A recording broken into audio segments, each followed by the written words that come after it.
అందరికీ నమస్కారం అండి. ఈరోజు నేను ఇక్కడ ఒక స్పీచ్ చెప్పడానికి రాలేదు, ఒక మనసులోని మాట చెప్పడానికి వచ్చాను.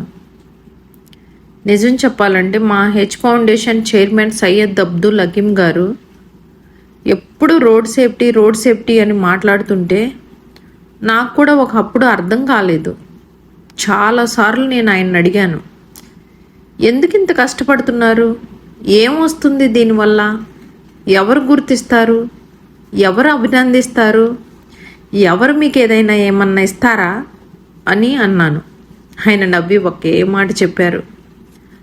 ఆ మాట నన్ను మార్చేసింది. ఒక మనిషి ప్రాణం కాపాడగలిగితే ఒక కుటుంబాన్ని కాపాడినట్టే. ఆ రోజు నుంచి రోడ్ సేఫ్టీ అంటే నాకు ట్రాఫిక్ రూల్స్ కాదు, ఒక తల్లి కన్నీరు ఆపడం, ఒక భార్య తాళిబొట్టి కాపాడటం, ఒక చిన్నారి భవిష్యత్తుని నిలబెట్టడం అని అర్థమైంది. మనం అనాథాశ్రమాలకు భోజనం పెట్టొచ్చు, పేద పిల్లలకు చదువు చెప్పొచ్చు, ఎంతోమందికి సహాయం చేయొచ్చు, అది గొప్ప పని. కానీ రోడ్డు ప్రమాదంలో ఒక మనిషి చనిపోతే ఆ ఇంట్లో మిగిలేది ఏమిటి? ఒక తల్లి గుండెల్లో బాధ, ఒక భార్య కళ్ళల్లో కన్నీరు, ఒక చిన్నారి జీవితంలో శూన్యం, ఒక కుటుంబం భవిష్యత్తు చీకటి. అందుకే ప్రాణాన్ని కాపాడడం కంటే పెద్ద సేవ ఇంకొకటి లేదు. ఈరోజు ఇక్కడ కూర్చున్న ప్రతి ఒక్కరిని నేను ఒక ప్రశ్న అడగాలనుకుంటున్నాను. మీరు బయటకు వెళ్ళి రాత్రికి ఇంటికి రాకపోతే మీకోసం ఎవరు ఏడుస్తారు? మీ అమ్మ, మీ నాన్న, మీ భార్య, మీ భర్త, మీ పిల్లల? ఒక్కసారి ఆలోచించండి. మీరు వాహనం స్టార్ట్ చేసే ముందు మీ ఇంట్లో ఉన్న వాళ్ళ ముఖాలు గుర్తుకు తెచ్చుకోండి. మీకోసం ఎదురు చూసే వాళ్ళు ఉన్నారు, మీకోసం ప్రార్థించే వాళ్ళు ఉన్నారు, మీకోసం బ్రతికే వాళ్ళు ఉన్నారు. అయితే ఒక ఫోన్ కాల్ కోసం, ఒక నిమిష తొందర కోసం, ఒక చిన్న నిర్లక్ష్యం కోసం వారి జీవితాలను ఎందుకు నాశనం చేయాలి?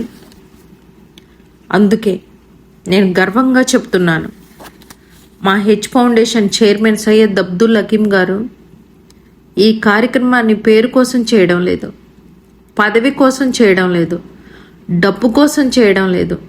ఎవరో ఒక తల్లి తన బిడ్డను కోల్పోకూడదని, ఎవరో ఒక భార్య తన భర్తను కోల్పోకూడదని, ఎవరో ఒక చిన్నారి అనాథ కాకూడదని ఈ ఉద్యమం చేస్తున్నారు.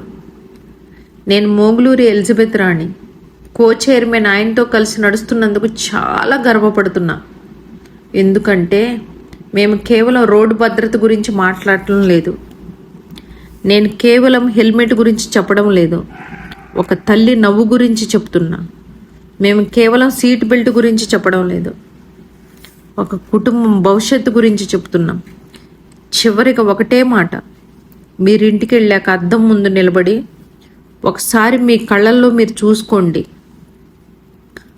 అప్పుడు మీకు మీరే ఒక మాట చెప్పుకుంటారు, నా కోసం ఒక కుటుంబం ఎదురు చూస్తుంది, నేను సురక్షితంగా ఇంటికి చేరాలి అని. ఆ ఒక్క ఆలోచన ఒక ప్రపంచాన్ని ఆపగలదు, ఒక ప్రాణాన్ని కాపాడగలదు, ఒక కుటుంబాన్ని నిలబెట్టగలదు. గుర్తుంచుకోండి, రోడ్డు మీద చనిపోయిన వ్యక్తి ఒక్కరే కావచ్చు, కానీ అతనితో పాటు చనిపోయేది ఒక కుటుంబం యొక్క ఆనందం. రోడ్ సేఫ్టీ రూల్ కాదు, రోడ్ సేఫ్టీ ఒక ప్రాణ రక్షణ యజ్ఞం. హెచ్ ఫౌండేషన్ నిర్వహిస్తున్నటువంటి హర్ ఘర్ సే ఏక్ సైనిక్ అనే నినాదంలో మీరు ప్రతి ఒక్కరూ పాలిభాగస్తులుగా ఉండి ఈ ట్రాఫిక్ రూల్స్ని పాటిస్తారని మీ అందరినీ కూడా చేతులెత్తి నమస్కరిస్తూ వేడుకుంటున్నాను. ప్లీజ్ దయచేసి అందరూ, మేము ఎంత బాధతో మీ అందరితో మేము షేర్ చేస్తున్నామో, ప్రతి ఒక్కరు కూడా మా కుటుంబ సభ్యుల్లాగే మేము అభ్యర్థిస్తున్నాం. ప్రతి ఒక్కరు కూడా రోడ్ సేఫ్టీ అంటున్నారేంటి అని అంటున్నారు. అదే మన కుటుంబంలో ఒకరిని కోల్పోతే ఆ బాధ అనేది తెలుస్తుంది. ప్లీజ్ అన్న, ప్లీజ్ తమ్ముళ్ళు, ప్లీజ్ అక్క, ప్రతి ఒక్కరు కూడా ప్లీజ్ అర్థం చేసుకొని మనం రూల్స్ పాటిద్దాము. మన దేశం ప్రజల్ని ఈ రోడ్డు ప్రమాదాలే చాలామందిని కోల్పోతుంది. ఎంతోమంది ఉన్నత స్థితిలో ఉన్న వాళ్ళని, తెలివిగల వాళ్ళని మన భారతదేశం ఎంతో ప్రజల్ని కోల్పోతూ వస్తుంది. దయచేసి ప్లీజ్ ట్రాఫిక్ రూల్స్ పాటించి మీ ప్రాణాలతో పాటు మీ కుటుంబ ఆనందాన్ని కూడా నిలబెడతారని 2 చేతులు జోడించి ప్రార్థిస్తున్నాం. Thank you.